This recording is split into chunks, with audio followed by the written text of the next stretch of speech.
Du coup, j'imagine que s'il y a des questions, on attend la fin de mon topo, vu que ça se suit.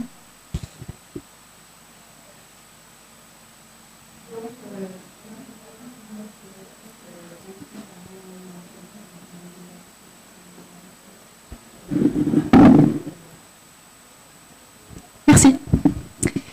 Eh bien, moi, je vais vous parler du coup de la suite logique de cette épidémie de palu en Guyane et d'une réponse opérationnelle qu'on a pu déployer assez récemment. Et je vous ai déjà tout dévoilé. Voilà, donc on a mis en place des équipes mobiles, ça bouge tout seul. On a mis en place des équipes mobiles d'intervention paludisme sur le territoire de la Guyane avec différents niveaux d'intervention, donc allant d'actions ponctuelles à de la prise en charge in situ. Je vous en dis un petit peu plus juste après. Bon, Loïc a déjà largement parlé de la dynamique épidémique du palu en Guyane, qui était quand même assez inhabituelle, avec du coup, je vais pas répéter ce qu'il vous a déjà dit, mais bon, il y a eu quand même une forte incidence du Vivax sur la fin de l'année 2023, donc le dernier trimestre, et sur le début de l'année 2024, principalement le premier trimestre.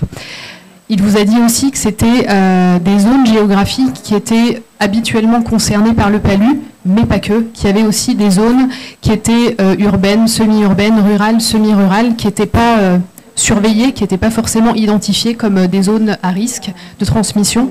Donc voilà, ces zones identifiées qui n'étaient pas inhabituelles ont du coup généré un système de surveillance et d'action de lutte antivectorielle qui était un peu sans mauvais jeu de mots au fil de l'eau en fonction du signalement de cas de palu. Il y a eu du coup aussi un faible recours aux mesures de prévention parce que d'une part, les personnes qui étaient sur ces nouvelles zones, on va dire, avaient peu de connaissances sur la maladie, sur le paludisme, et avaient difficilement accès aux moyens de protection individuelle, et je pense notamment aux moustiquaires. Et du coup, la majorité de ces personnes qui étaient concernées du coup par ces cas de paludisme avaient un accès à l'information sanitaire qui était limité et un faible recours au système de santé du fait de un isolement géographique, parce que vous allez le voir en Guyane, on ne se déplace pas forcément très facilement sur tout le territoire. Beaucoup de personnes aussi qui sont en situation administrative irrégulière et du coup sans couverture sociale et du coup un recours aux soins très limité. Une précarité socio-économique, ça va ensemble. Un faible niveau de littératie en santé, donc des personnes qui sont ressortissantes de pays étrangers, qui n'ont pas forcément beaucoup de connaissances sur le système de soins ô combien complexe de la France et du coup de la Guyane, donc avec du coup un recours aux soins très limité aussi parce qu'ils ne savaient pas forcément comment s'y prendre, ni à quel moment, ni où aller, et des personnes qui ne parlaient pas forcément français non plus, donc c'était un petit peu compliqué tout ça. Voilà, donc là vous avez des petits diagrammes de Santé publique France sur la distribution des accès palustres par zone de transmission. Donc vous voyez qu'il y avait quand même beaucoup de pistes et de zones rurales et de zones urbaines, périurbaines, évidemment encore des sites d'orpaillage et donc des communes qui n'étaient pas forcément concernées, et on parle notamment de Roura, on parle de Montcinéry, donc il n'y avait pas forcément de surveillance et de veille sur ces communes-là. Du coup, tout ça a amené l'ARS à penser à la mise en place d'équipes d'intervention, et on a été sollicité pour déployer des équipes mobiles qui étaient dédiées en fait à la prise en charge du palu sur le territoire. Et donc il y a 2 équipes qui ont été créées en mars, on va dire mars-avril, et avec une répartition au niveau du territoire. Donc la Croix-Rouge française a mis en place l'EMIPAL. L'acronyme signifie équipe mobile d'intervention paludisme littoral. Donc cette zone d'intervention-là, donc toutes les communes en fait littorales de la Guyane, de Roura jusqu'à Saint-Laurent-du-Maroni, et l'EMIP pour équipe mobile d'intervention palu déployés du coup par le centre hospitalier de Cayenne, plutôt sur au niveau des fleuves frontières, du côté du Suriname et du côté du Brésil. À savoir du coup que en fait en Guyane, il y a donc le centre hospitalier de Cayenne, le centre hospitalier de Kourou, le centre hospitalier de Saint-Laurent-du-Maroni, et sont rattachés au centre hospitalier de Cayenne 16 centres de santé, où maintenant il y a certains hôpitaux de proximité aussi qui ont vu le jour. Et donc il y a des équipes mobiles qui interviennent déjà sur ce territoire de l'intérieur, avec une bonne connaissance du territoire, et qui intervenaient déjà au préalable sur des problématiques de palud, mais beaucoup plus ponctuelles. Et donc voilà, il y a eu une montée en force de ces équipes d'intervention palud avec des équipes dédiées. L'objectif de ces équipes mobiles d'intervention, c'était d'une part de favoriser l'accès à l'information sanitaire et du coup aux sensibilisations aux méthodes de prévention palud, mais également de faciliter le diagnostic et la prise en charge précoce des personnes qui présenteraient un accès palustre, et évidemment de favoriser leur suivi pour que les personnes puissent bénéficier de la totalité de leur traitement. Nous, du coup, je vais principalement vous parler de l'Hémipal, parce que je travaille à la Croix-Rouge et que j'ai pas envie de présenter des éléments qui concernent le CHC et que je maîtriserai pas forcément. En tout cas, voilà, on essaye de travailler main dans la main et d'avoir une approche à peu près similaire. Donc, on a déployé de l'ALEVER exclusivement. Vous allez le voir dans la suite de ma présentation, la médiation en santé est présente à tous les niveaux des réponses qu'on a déployées sur le territoire. On a travaillé et on travaille toujours beaucoup en partenariat, donc on a évidemment des partenaires privilégiés, mais on peut aussi créer d'autres partenariats en fonction de l'émergence de cas d'accès palustre et de là où ça va nous amener sur le territoire. Mais on a du coup principalement travaillé avec une association qui fait beaucoup de médiation culturelle et de médiation en santé qui s'appelle DAC Guyane, évidemment avec le centre hospitalier de Cayenne, avec l'ARS, et on a eu aussi du soutien de certaines communes, et notamment la commune de Matoury, pour une action que je vais vous développer juste après. Et comme je vous le disais tout à l'heure, donc on a déployé des réponses à différents niveaux d'intervention. Et c'est la suite de mon topo. Je fais juste un petit clin d'œil du coup à la médiation en santé. Donc on en a parlé au moment de la table ronde hier matin. Donc je vous le disais, les médiateurs en santé, ils font partie de chaque étape, de chaque action, des réponses qu'on a déployées pour lutter contre le paludisme. J'ai repris la définition de l'HAS bête et méchante. Donc la médiation en santé, c'est quoi? C'est en fait une fonction d'interface entre les patients ou les personnes et les professionnels de santé. Cette fonction d'interface, elle est assurée en proximité pour, d'une part, faciliter l'accès non seulement aux droits de santé, mais aussi à la prévention et aux soins des personnes qui sont vulnérables et qui sont du coup éloignées du système de santé, et d'autre part, de sensibiliser les différents acteurs du système de santé, mais du système plutôt médico-social de façon plus globale, sur les obstacles de ce public-là à accéder à la santé. Nos médiateurs en santé, du coup, ils informent, ils sensibilisent, ils orientent, ils accompagnent, ils sont indispensables et ils aident du coup à surmonter pas mal d'obstacles, et la majorité des obstacles qui sont rencontrés par les personnes qu'on rencontre au cours de ces missions. Alors, une des réponses qu'on a pu apporter, c'était une action de sensibilisation et de dépistage actif. On est en juin 2023, donc on sait pas encore vraiment que l'épidémie de palu va démarrer, c'est des prémices. Il y a sur la commune de Matoury, donc qui est une petite commune, qui est une commune qui se situe ici au niveau du centre littoral, 5 cas de falci. Il y avait pas eu de cas de falci depuis 2015, donc il y a eu pas mal d'hypothèses. Est-ce que c'était des cas autochtones? Est-ce que, vu que l'aéroport est juste à côté, c'était des cas importés? On ne savait pas trop. Et puis en fait, il s'avère qu'a priori, c'était des cas autochtones. Donc l'ARS nous a mobilisés pour qu'on déploie, sur recommandation de la PAO, donc de l'organisation panaméricaine, du dépistage actif sur la commune. Et donc en fait l'idée c'était de proposer un dépistage palu par PCR à toutes les personnes, qu'elles soient symptomatiques ou qu'elles ne soient pas symptomatiques, dans un rayon de 500 mètres autour des lieux présumés de contamination qui étaient groupés, qui étaient au point kilométrique numéro 10 et au point kilométrique numéro 11, le long de la route. Voilà, donc du coup, on a déployé des maraudes de sensibilisation et d'information. Donc on a couvert tous ces territoires d'intervention avec des médiateurs en santé, évidemment, de la Croix-Rouge française, avec des médiateurs en santé de la DAC qui nous ont renforcés avec des bénévoles. On a eu du coup le soutien de la commune de Matoury qui est venue marauder avec nous sur ces journées. Et on a par la suite du coup proposé un dépistage actif sous tente et à domicile pour les personnes qui n'avaient pas la possibilité de se déplacer pour venir se faire dépister.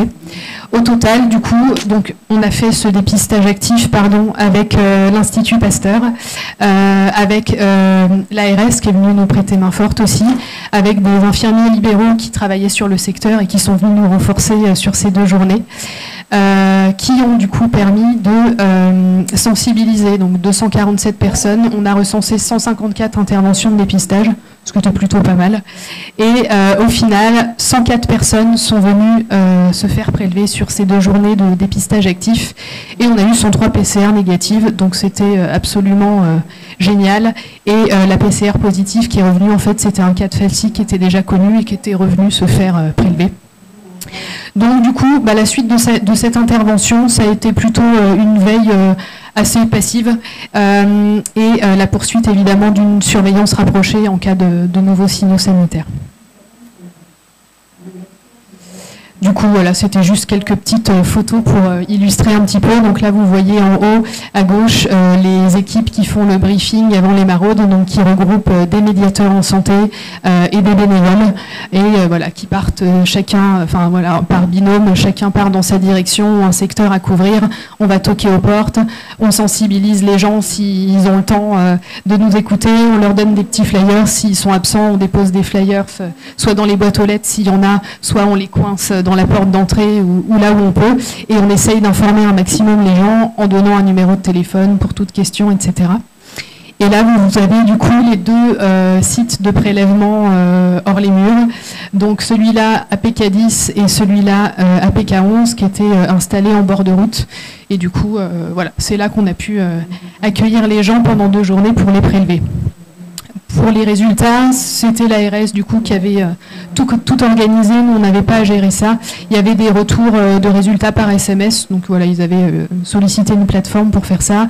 Et l'ARS avait aussi anticipé des transports sanitaires en cas parce qu'on faisait du coup des TDR sur des personnes qui venaient faire une PCR mais qui étaient symptomatiques. Et voilà, en cas de TDR positif, on avait aussi la possibilité d'avoir des transports sanitaires si nécessaire pour éviter les retards de prise en charge. Un autre type d'intervention qu'on a déployé, c'était de la sensibilisation et du dépistage ciblé. Donc en fait, sur signalement de l'ARS, on a déployé, et on déploie toujours d'ailleurs, des interventions autour des lieux présumés de contamination. Ça, on le fait depuis février 2024 et on le fait toujours, c'est devenu un peu une activité de routine. Donc ça se décline comment ? Pareil, c'est des maraudes d'information et de sensibilisation qui sont menées par l'équipe mobile PALU, donc médiateur en santé qui est, je la squeeze depuis le début, c'est quand même pas très sympa, chapeautée par une infirmière quand même, qui a toute son utilité, pour réaliser des tests de dépistage rapide, parce qu'au décours de nos sensibilisations, si on rencontre des personnes qui ont été récemment symptomatiques ou qui le sont, on peut les dépister tout de suite. Et c'est aussi du coup cette infirmière qui va orienter les cas positifs vers le centre hospitalier et qui va organiser tout le système, tout le parcours d'acheminement de la personne à l'hôpital et s'assurer qu'il va bien être pris en charge par un infectiologue ou par un urgentiste à son arrivée à l'hôpital. On a un partenariat qui est très précieux sur ces interventions, c'est avec la DAC Guyane. Ils nous renforcent sur les maraudes de sensibilisation. On a des équipes qui sont plus grosses, du coup, qui sont toutes formées au même niveau. Mais eux, en fait, ils ont la capacité d'accompagner les personnes qui n'auraient pas soit les moyens financiers, soit les moyens de mobilité pour se rendre à leur consultation, de dépistage, de suivi, etc. Donc ils les accompagnent physiquement à l'hôpital, ils les accompagnent physiquement pendant leur consultation médicale s'il y a des besoins de traduction, d'interprétariat, ils les ramènent chez eux et ils ont le petit calendrier des consultations de suivi. Et donc voilà, on fait en sorte que le parcours de soins soit vraiment assuré jusqu'au bout. Ces maraudes, elles nous permettent aussi de repérer des cas positifs et de faire un point avec eux sur leur prise en charge médicale, de voir s'ils ont bien eu leur traitement dans la globalité. Et du coup, ça nous a permis aussi de repérer des personnes qui n'auraient eu que leur IAMET et pas leur Primaquine et qui n'auraient pas honoré leur consultation pour des raisons diverses et variées. Et du coup, ça nous permet aussi de raccrocher avec les consultations UNIT, avec l'hôpital et de faire en sorte qu'ils aient leur traitement jusqu'au bout. Et évidemment, on a des moustiquaires, donc on les distribue aux personnes qui ont du coup des TDR positifs et aux personnes vulnérables de l'entourage, à savoir les enfants de moins de 5 ans, les personnes âgées, les personnes immunodéficientes. Et donc là, c'est quelques médiateurs qui sont en train de marauder. Juste pour que vous ayez une petite idée, donc ça c'est les sites d'intervention où on a fait de l'aller vert, sensibilisation et dépistage ciblé par TROD. Donc il commence à se démultiplier et on a un territoire d'intervention qui est quand même relativement vaste. On est sur, du coup pour le moment, parce que ça va peut-être continuer de s'étendre, on est intervenu sur 5 communes, sur 21 sites différents. Il y a à peu près 750 personnes qui ont été sensibilisées par les médiateurs en santé. On a orienté une trentaine de personnes, soit vers le laboratoire de ville, soit vers le centre hospitalier. Alors là, c'était quand on n'avait pas encore la possibilité de faire des TDR, parce qu'en fait, on a commencé nos actions de sensibilisation, on était un peu à poil. C'est-à-dire qu'on avait nos médiateurs en santé, notre infirmière coordinatrice, nos petits flyers de sensibilisation, nos outils de collecte de données, etc. Mais on ne pouvait pas aller beaucoup plus loin. Donc l'idée, en fait, c'était de faire une ordonnance à des personnes qui auraient été récemment symptomatiques ou qui l'étaient le jour de la maraude, pour les orienter vers un laboratoire pour aller se faire dépister. Mais il y a beaucoup de personnes qui n'avaient pas la possibilité, soit physique, de se rendre en labo, soit une couverture sociale pour aller se faire prélever en labo. Donc on les orientait vers le centre hospitalier via le parcours, le circuit de la passe, avec notre acolyte, la DAC, qui s'occupait du coup d'acheminer les gens, de les amener à l'hôpital. Bref, ça n'a pas été toujours très simple à mettre en œuvre. Et puis, on n'a aucune garantie finalement que ces personnes-là soient allées se faire prélever in fine, parce qu'on n'a pas pu assurer ce suivi-là, cette veille-là. On a rencontré du coup une dizaine de personnes qui avaient présenté un accès palustre pour faire une prise en charge, un point sur leur prise en charge médicale. On a pu raccrocher 6 personnes perdues de vue avec le centre hospitalier qui ont pu aller du coup au bout de leur traitement.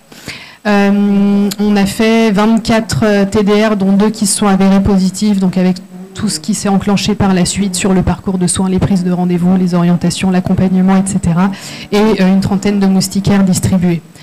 C'est des actions qui sont toujours en cours, donc je ne sais pas trop ce que ça va donner par la suite. En tout cas, bon, l'épidémie va décroissante, donc ces actions ponctuelles risquent de diminuer aussi avec le temps. Et du coup, le dernier niveau d'intervention qu'on a pu déployer, c'était un dispositif de prise en charge in situ. En fait, ce dispositif-là, on l'a déployé aujourd'hui dans 2 sites et il était plutôt réservé à des sites où il y avait une forte incidence de palud, des sites où les populations étaient éloignées du système de santé, soit par un isolement géographique, soit du coup par une situation administrative et socio-économique qui ne leur permettait pas d'aller se faire dépister, d'aller se faire prendre en charge en milieu hospitalier. Et donc, le premier endroit qui a été concerné par cette prise en charge in situ, ça a été le village Favard, situé sur la commune de Roura. Donc pareil, une commune au niveau du littoral centre de la Guyane. Et en gros, pour que vous ayez un petit peu conscience de la difficulté d'accéder au village Favard, il y a à peu près 45 minutes à 1 heure de route de Cayenne jusqu'à Roura. Et une fois qu'on arrive à Roura, il faut prendre un bateau. Et il y a à peu près 20 minutes de bateau pour accéder au village. Donc ça fait à peu près 1h30 de transport à bas mot. et puis ça entraîne des coûts aussi. Voilà, donc en fait, les personnes qui vivent dans ce village vont quand même consulter vraiment quand il faut aller consulter, quoi. Donc on est allé là-bas. Dans ce village, donc c'est un village avec des populations autochtones, et donc c'est une communauté amérindienne Palicourt qui vit là-bas. Il y a à peu près 180 habitants. Et je vous fais le petit historique. Fin janvier, 31 janvier je crois, il y a une découverte fortuite d'une forme de palu grave chez un enfant de 9 ans au décours d'une mission de la PMI dans le village. L'enfant est envoyé du coup à l'hôpital, aux urgences, donc on lui dépiste son palu à l'hôpital, et les parents sortent l'enfant et le ramènent au village contre avis médical. Il y a un signalement qui est fait au parquet par la PMI, parce que c'était une forme qui était quand même assez grave. La gendarmerie va chercher l'enfant dans le village Favard et le ramène, le réhospitalise. Deuxième mission PMI, quelques jours après, il y a 2 enfants qui sont symptomatiques dans la fratrie. Un enfant de 15 ans et un enfant de 2 mois. Et des parents qui ne souhaitent pas consulter à l'hôpital, plus le signalement d'autres enfants symptomatiques dans le village. Du coup, la PMI alerte le médecin coordinateur de la PMI, qui alerte l'ARS, qui nous alerte et qui nous demande de déployer une intervention assez rapide dans le village. Donc, mi-février, on met en place la première mission PALU. On y est allé du coup avec Loïc et avec l'équipe PALU. Et sur cette première mission, on dépiste 6 enfants positifs au PALU. Et on n'avait pas encore abouti notre dispositif de prise en charge in situ, de prise en charge globale. Là, on en était au stade où on pouvait sensibiliser, dépister, orienter, accompagner, donner les moustiquaires, mais on ne pouvait pas aller plus loin. C'était un vendredi. Et on a envoyé en début d'après-midi 6 enfants aux urgences, accompagnés de leurs parents, donc qui ont dû prendre le bateau, puis une ambulance pour arriver à l'hôpital, et qui sont arrivés aux urgences en pleine épidémie de dengue et de palu. Ça a duré des plombs, ils ont été vus, je ne sais plus à quelle heure. Bon, ça a été un peu l'hécatombe. Enfin, ça a été très compliqué. Ils ont finalement fini par rentrer chez eux la nuit tombée. Bon, bref, ça a été très complexe. Et puis, on a du coup continué à déployer des missions. Donc, on y est allé 6 semaines d'affilée, donc sur 1 mois et demi, à raison d'1 fois par semaine. Et on a du coup continué nos maraudes, continué notre dépistage ciblé, et on a du coup mis en place un dépistage actif avec l'Institut Pasteur qui a procédé de la même façon qu'à Matoury, je vous l'ai présenté tout à l'heure là. Voilà, donc il y a en tout et pour tout 68% des habitants qui se sont fait dépister sur le dépistage actif, et on a eu sur les 123 personnes dépistées, on en a eu 3 qui sont revenus avec une PCR positive. Et donc on a cette fois-ci pu proposer aux personnes dépistées un traitement Riamet et Primaquine. Donc on les voyait, on les dépistait, on leur faisait un bilan biologique de départ, on leur donnait la Primaquine, on leur donnait une petite convocation, on les revoyait la semaine d'après, etc., etc. Et on a pu du coup, je pense que c'est grâce à nous, endiguer le palu à Village Favard. En tout cas, il n'y a pas de cas depuis. Pareil, on fait une petite veille, on reste en contact avec les professionnels de santé qui interviennent régulièrement dans ce village. Et pour le moment, c'est plutôt tranquille.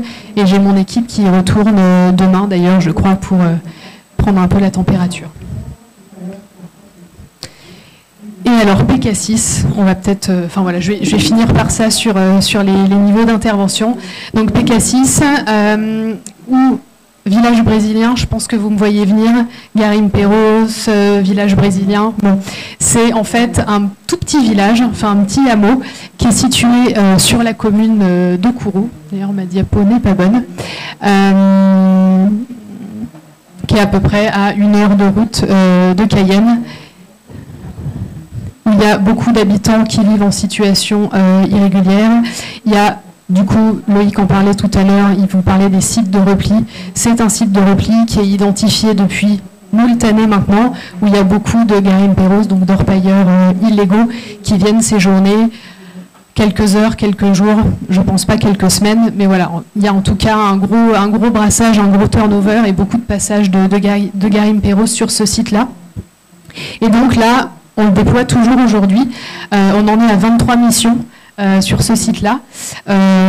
On ne sait pas encore, des fois on a l'impression que c'est en train de s'essouffler et puis la semaine d'après, en fait, il y a à nouveau une arrivée massive de garimperos. Donc on ne sait pas trop encore aujourd'hui combien de temps on va continuer à y aller. Mais voilà, donc là en fait c'était juste pour, c'est pas vraiment très intéressant, mais c'était juste le logigramme de prise en charge des personnes qui viennent sur ce dispositif-là. Donc en gros, pour vous expliquer un petit peu comment ça se passe, donc là vous avez les équipes qui ont déballé tout le matériel et qui font le brief du matin. Donc là on a des médecins infectiologues et des internes de l'hôpital de Cayenne. On a l'équipe PALU de la Croix-Rouge, donc avec des médiateurs en santé et l'infirmière coordinatrice. On a des médiateurs en santé de la DAC et on a des bénévoles de la DAC et parfois de la Croix-Rouge qui viennent nous prêter main forte. Là, les gens se répartissent. Il y a une équipe qui va marauder. Donc l'idée, en fait, c'est d'aller sensibiliser les gens qu'on n'aurait pas vus, parce qu'il y a un gros brassage sur le PALU, et de leur signifier notre présence. Donc voilà, là, les équipes partent marauder pendant quelques heures et envoient du coup des gens aux tentes de consultation. Donc là, c'est une tente d'accueil où il y a une médiatrice en santé qui accueille les gens et qui leur explique un petit peu comment ça se passe, qui remet une couche sur la sensibilisation PALU, etc. Les personnes sont vues en pré-consultation. Au moment de cette préconsultation, il y a une prise de paramètres, il y a le remplissage d'une première partie d'un questionnaire qui recense un certain nombre de données concernant la personne et notamment son mode de vie, sa profession, etc. Donc on essaye un peu déjà de pré-cibler pour adapter notre prise en charge. Et à ce moment-là, sont faits les TDR et si TDR positif, on fait un TDR G6PD. Parce qu'on a aujourd'hui la possibilité de le faire directement en hors les murs. Donc TDR PALU, si TDR positif, TDR G6PD, hop, on envoie les personnes en consultation médicale. Donc le médecin remplit la deuxième partie du questionnaire avec tout ce qui est anamnèse, contre-indication, etc., etc. La personne ensuite est envoyée, donc ça aussi c'est un deuxième poste de consultation médicale, puis la personne est adressée à une infirmière et un médiateur. Donc l'infirmière, elle réalise tous les prélèvements biologiques, que ce soit donc sur les bilans initiaux ou sur les bilans de suivi, et c'est à ce moment-là aussi qu'est expliqué et donné le papier de convocation, attribution de moustiquaire, etc., etc. En résumé, donc on a fait 23 missions, la dernière a eu lieu hier, d'ailleurs on pensait fort à nos équipes, on attendait un peu d'avoir les résultats, donc voilà, on a pu les intégrer sur la diapo d'aujourd'hui. Au total, depuis le début, il y a eu 259 consultations médicales, il y a eu 125 patients. Sur ce nombre total de patients, du coup, il y en a 84 qui ont déclaré travailler dans leur paillage, sachant que du coup, il y en a 7 pour lesquels l'information n'était pas renseignée. Médiane de consultation par mission 12,5, de consultations par patient, 2 consultations. Des TDR positifs à la primo-consultation, on en a eu 11 sur 92, soit 12% quand même. Des frottis gouttes épaisses positifs, 20%, des PCR positives 27%, dont du coup sur 27 PCR au total, on en a eu 25 qui sont revenus positifs au Vivax et 2 qui sont revenus positifs au Falsi. TDR G6PD, et du coup j'ai oublié de mettre la donnée, mais de toute façon c'est des données qui sont en cours de construction parce que voilà, on a une base de données qu'on implémente chaque semaine et il y a encore un gros boulot de nettoyage avant de pouvoir vous présenter des données honorable.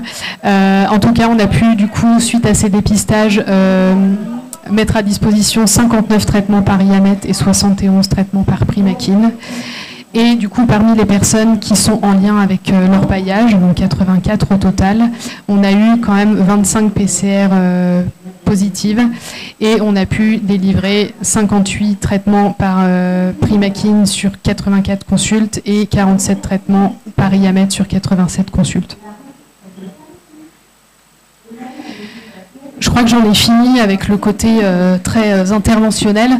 Ça nous paraissait très important d'insister en fait sur le fait que cette épidémie de palu, elle est arrivée comme ça, personne s'y attendait évidemment, comme la plupart des épidémies. Mais en tout cas, ce qu'on a pu constater, c'est que on a pu vraiment avancer de façon substantielle sur un temps très restreint. On a eu une ARS qui a été vraiment très active et qui nous a vraiment permis de déployer des missions efficientes sur le terrain, à savoir que du coup, en janvier de cette année, donc c'était il n'y a pas si longtemps que ça, la prise en charge du palu se faisait encore dans les centres de santé et dans les hôpitaux, donc avec, comme je vous l'expliquais tout à l'heure, certains patients qui n'ont pas recours aux soins pour des raisons diverses et variées, et beaucoup de patients qui ne reviennent pas pour prendre leur traitement par Primakin, donc beaucoup de perdus de vue. De là découle la mise en place des équipes mobiles palu qui font donc de l'information, de la sensibilisation, qui contactent les perdus de vue, etc. C'était au moment où on a commencé et on ne pouvait pas encore faire du dépistage hors les murs. Puis on a du coup une dérogation qui nous permet de réaliser des TDR palu hors les murs. Au début, c'était compliqué parce que c'était considéré comme de la biologie délocalisée et on ne pouvait pas le faire en aller vers. Et puis finalement, on a eu un fort soutien de l'ARS qui nous a permis d'aboutir à ça. On a pu du coup délivrer donc le RIAMET en hors les murs sans bilan préalable. Restait encore le problème de l'instauration de la Primakin. On a pu du coup mi-avril avoir accès au TDR G6PD et les réaliser directement sur site. On a pu du coup, grâce à ces résultats de G6PD en instantané, délivrer la Primakin à J0. Donc en fait, on fait le TDR, le G6PD, délivrance du RIAMET, délivrance de la Primakin à J0. Donc ça réduit quand même considérablement le temps de prise en charge et du coup ça permet de diminuer nettement le nombre de perdus de vue et de personnes qui ne vont pas au bout de leur traitement. Et il faut que je me dépêche, c'est ça, j'ai presque fini, presque. Du coup, là, on est sur l'épidémie actuelle, les lieux présumés de contamination, les signaux sanitaires. Et Loïc vous a parlé tout à l'heure de Malakit, qui était un projet de recherche interventionnelle qui s'est arrêté en 2020, mais qui redémarre sous la forme d'un projet de santé publique et qu'on a du coup la possibilité aujourd'hui de déployer sur le territoire français, donc sur l'ensemble du territoire de la Guyane. Et on n'est plus obligé d'être borderline en le déployant du coup sur les fleuves frontières Suriname et Brésil. Donc notre équipe mobile d'intervention PALU, elle a aussi cette casquette-là. Donc l'idée, c'est de pouvoir répondre à l'épidémie en intervenant spécifiquement auprès des garimperos, de réduire du coup l'incidence et la prévalence du palu et de réduire la transmission du vivax et du falci sur le territoire. Faut que j'aille vraiment vite. On a déployé du coup le volet Malakit, donc la mise à disposition de kits qui permettent un autodépistage et un autotraitement. APK6, donc village brésilien sur la commune de Kourou. On l'a déployé du coup depuis 6 missions, donc on a démarré fin juillet. Il y a pu avoir du coup 33 inclusions et 33 distributions de kits Malakit. Et on a déployé du coup la semaine dernière, on a fait notre première mission à Sosaba et on a pu du coup distribuer 9 Malakit. Et donc en fait, juste pour que vous voyez un petit peu, on a déployé donc APK6, donc c'est vraiment accessible par la route au niveau de la commune de Kourou. On a pu déployer depuis la semaine dernière à Sosaba, c'est aussi accessible par la route, mais c'est plus dans l'ouest guyanais. Et d'ici très peu de temps, on est en train de mettre en place la mission. L'équipe va aller sur la commune de Saint-Élie, qui est accessible d'abord par la route, puis par pirogue, où c'est aussi du coup une zone de repli qui est bien identifiée. Et donc il y a une mission exploratoire qui est prévue d'ici peu de temps pour qu'on puisse mettre à disposition des Malakites. Voilà, je crois que j'en ai fini. Ma conclusion, c'est que la dynamique d'éradication du paludisme en Guyane, elle a été un peu mise en suspens. On a eu la visite de la PAO en Guyane, c'était en novembre 2023, pile quand on commençait à avoir une incidence du palu qui augmentait. Et puis voilà, du coup, la PAO s'est réengagée auprès de la Guyane dans cette dynamique d'éradication du palu, mais c'était pas finalement en 2025, mais on est passé à 2028. Bon, on peut se dire que peut-être, si on arrive à avoir des interventions très efficientes et la mise à disposition de kits pour les personnes qui travaillent en site isolé, peut-être qu'on va à nouveau aller vers une élimination du palu d'ici à 2028. Qui sait? Merci beaucoup. C'est toute la team qui intervient sur notre prise en charge in situ. On est assez nombreux, c'est un gros dispositif, mais c'est passionnant. Et un grand merci à toutes ces personnes et surtout à mon équipe parce qu'ils font vraiment un super boulot. Merci. Merci beaucoup Loïc et Margot pour cette présentation incroyable parce que vous faites vraiment avancer la science de manière pratique, notamment avec le test du Primakin, c'est une très très bonne nouvelle. Et sur l'expérience de terrain, je ne sais pas s'il y a des questions dans la salle. Oui. Moi j'ai d'abord une question idiote. La Primakin, elle est toujours en ATU? Oui et non. C'est une excellente question parce que ça fait partie des combats. Elle l'avait mis Margot sur son diagramme. On a obtenu la Primakin en AMM en juin, mais officiellement. D'accord. En pratique, on l'a toujours en ATU. Juste pour ceux qui ne savent pas, ATU, ça veut dire... C'est pour la Guyane ou pour tout le monde? Non, Primakin, c'est pour tout le monde. Pour tout le monde. Et ça peut prendre... À l'époque, ça prenait 15 minutes pour faire une demande de Primakin. Aujourd'hui, ça prend 5 minutes. Et on espère avec l'AMM qui devrait... Il paraît qu'entre le moment où l'AMM est validée et le moment où elle est effective, c'est 6 mois. Donc c'était en juin. Donc on espère.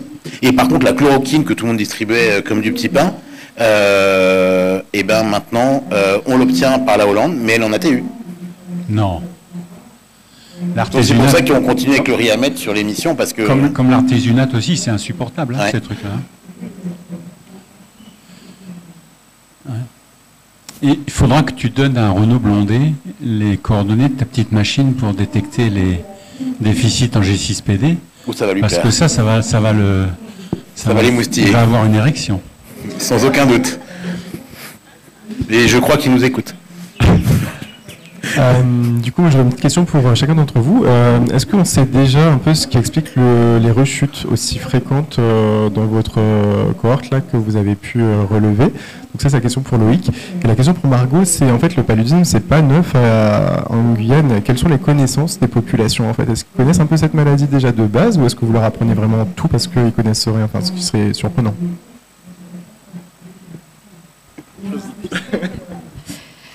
Comme je le disais tout à l'heure, en fait, les zones qui sont habituellement concernées par le palu, les gens sont quand même relativement bien informés.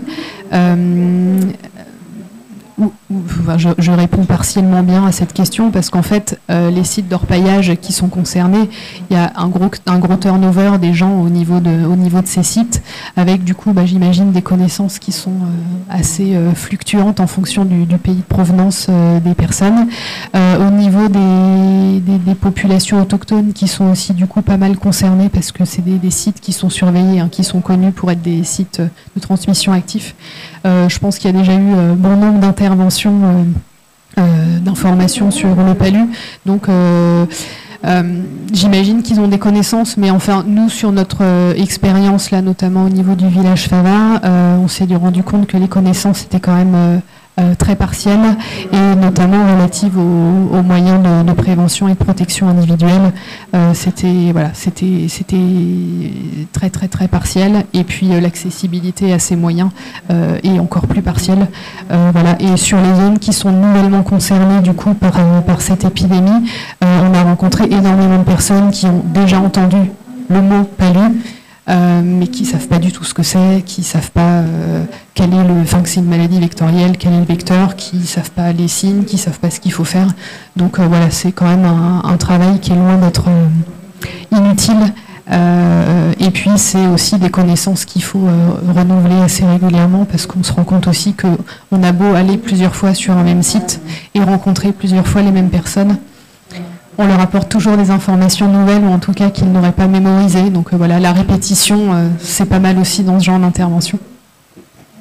Et à contrario, chez les orpailleurs, on tombe chez des vieux routards ou des moins vieux routards qui ont fait les camps d'orpaillage du Venezuela, de la Mapa au Brésil, du Roraima, qui sont à leur 25e reviviscence, en tout cas leur 25e accès palustre, et qui ont eu tous les traitements disponibles en Amérique latine, les Brésiliens, les Chinois, le Coartem, l'Artecom, l'Artefan, le Riamet, la primaquine, la chloroquine, qui l'ont eu 3 fois chacun.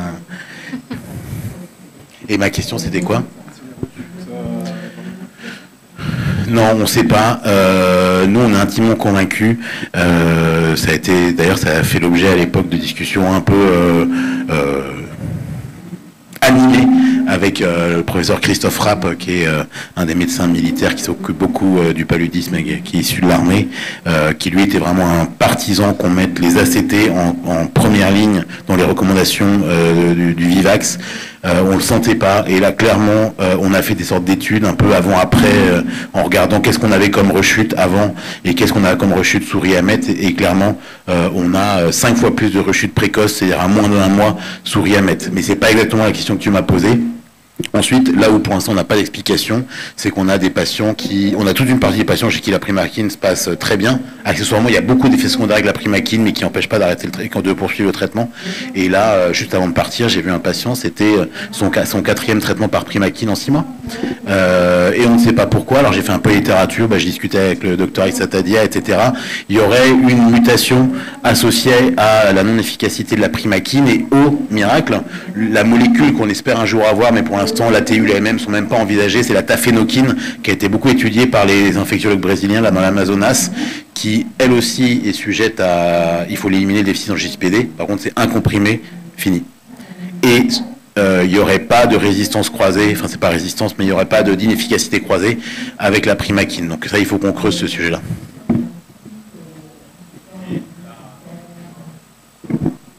Sur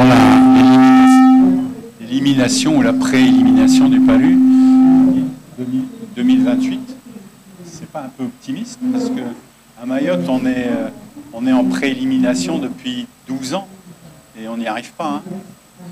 Mais nous, on dit c'est les Comoriens voisins. Vous avez le Brésil, le Suriname tout autour. Ça va pas marcher. Non, facile, parce que nous, on est meilleurs. Disons qu'avec la courbe épidémique que tu as vue, on se demandait si peut-être qu'on pouvait y croire et qu'on y arriverait, avec ce qui se passe là, avec les orpailleurs qu'on voit tous les jours. Et on est bien d'accord, oublier ces histoires de frontières. Enfin, je veux dire, ces gens-là, en plus, il se trouve que c'est des forces de la nature.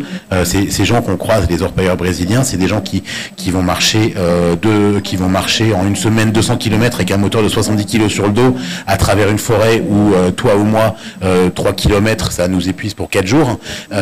Donc il y a des camps d'orpaillage partout, au Guyana, au Suriname, au Brésil, ils vont de l'un à l'autre. Donc il y a un foyer de paludisme qui. Alors maintenant, Malachite, c'est un projet qui a l'air d'avoir fait ses preuves, qu'on essaye d'étendre un petit peu partout. Donc oui, pourquoi pas, mais bon, je crois qu'il y a encore Céline Michaud qui doit parler. Et vous en allez pas, c'est super ce qu'elle va faire. Très bien. Donc on invite maintenant le docteur. Ah, il y a encore une question, pardon.